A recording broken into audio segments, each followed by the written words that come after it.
Can I actually change what YouTube thinks I like? But how?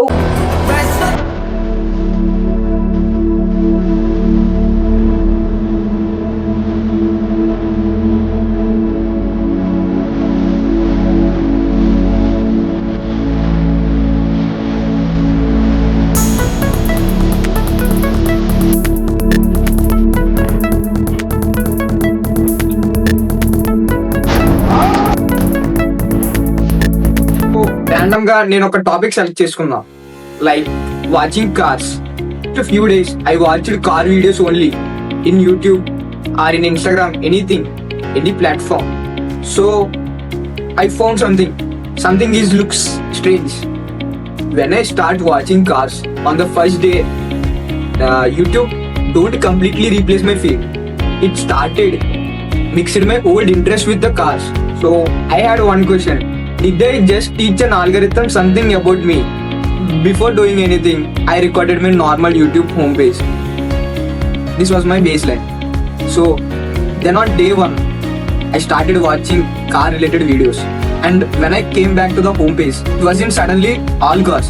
It was a combination of my old recommendations and some new car content. So I tried something more specific. Instead of just watching general car videos, I went deeper into electric cars, motors and battery technology.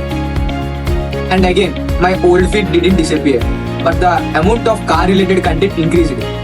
So YouTube didn't need me to say, hey, I like cars now. I never told it at that. I simply behaved differently. I watched different videos and those actions became signals. How does a machine turn something as messy as human behavior into a prediction? Where recommendation system getting seriously interesting. And imagine YouTube has 2 users. User A watches Python A and DSA.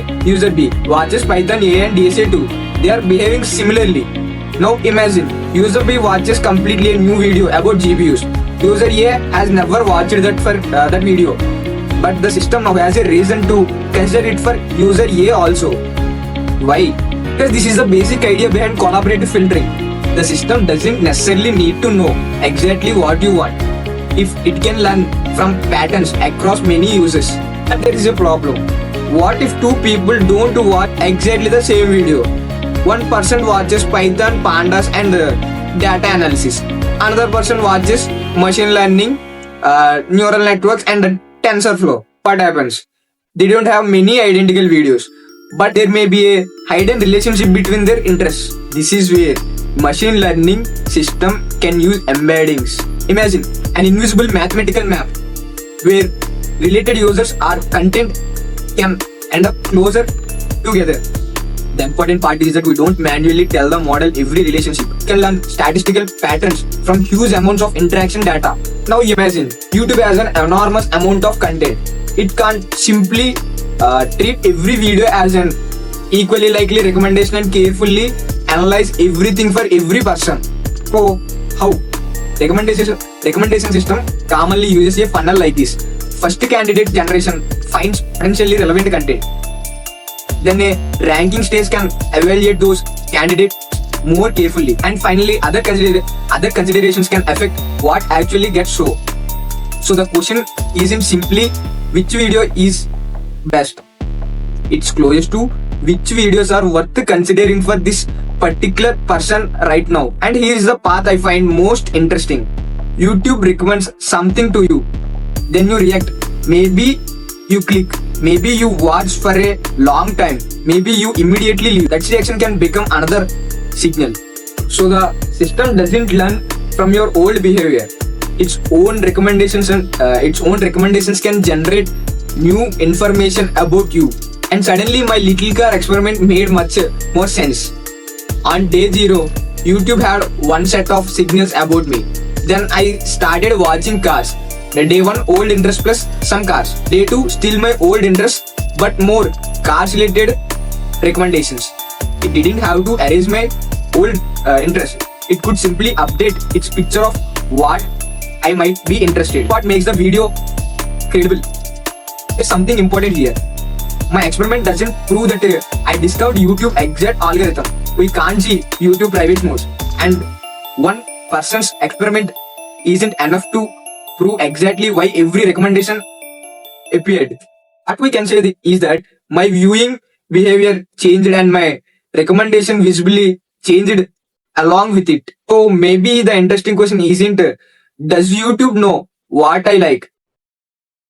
It clearly uses signals from our past behavior, personalizes recommendations, past behavior to personalize our recommendations. More interesting question is, can it predict what I will like before I even know that I like it? Because if an algorithm recommends something I have never searched, I click it, I open it, I enjoy it, and then my reaction becomes another signal. Then the algorithm isn't just learning my interest, it's learning what I might become interested in.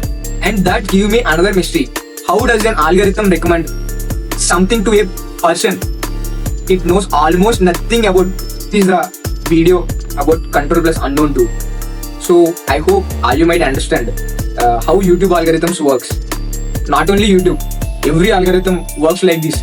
Like Instagram or YouTube, any platform recommends in this way using not only our past behavior, analyzes it completely and predicts our interest and mixes both our past behavior and its predictions and give ranking to those combinations and finally gives recommendations to us. If we click or open its recommendations, then it simply updates and learns from our behavior at that instant. So this is our video. Let's discuss more about these mysteries, how algorithm works, what about machine learning, what about Gen AI. Everything will be discussed in upcoming videos. So subscribe my channel and also follow my page 1% better daily. Thank you.